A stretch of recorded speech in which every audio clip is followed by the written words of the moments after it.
now.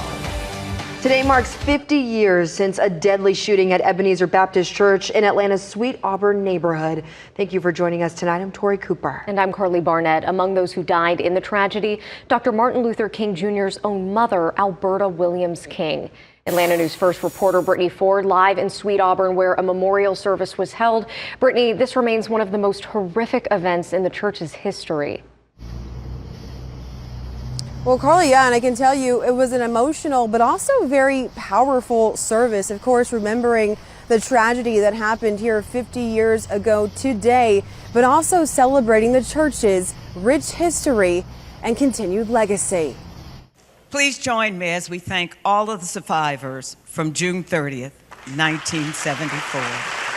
50 years ago, a gunman entered the sanctuary of Ebenezer Baptist Church and opened fire. It was just a very, very difficult moment. Deacon Philip Finch was there. And at a moment during the worship service when everybody's heads were bowed and eyes were closed and us singing the Lord's Prayer was when this horrific event occurred. Deacon Edward Boykin and Alberta Williams King, the mother of Dr. Martin Luther King Jr., were killed. So she was very much like a pastor for all of us. And for me personally, she was one of the most loving people that I encountered. Jimmy Mitchell, a member of the church, was also shot but survived.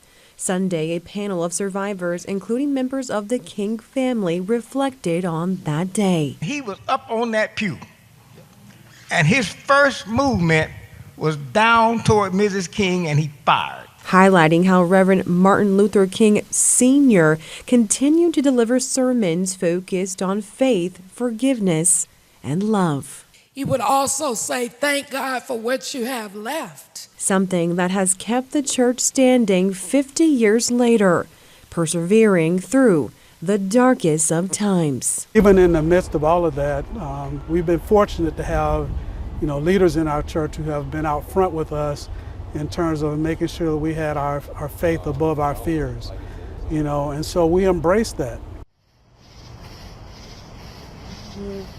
Another one of those powerful messages that came from that panelist today was also saying how Reverend Martin Luther King Sr. fought to not have the gunman in this case face the death penalty, again showing forgiveness and love. Reporting live in Sweet Auburn, Brittany Ford, Atlanta News First. Brittany, thank you.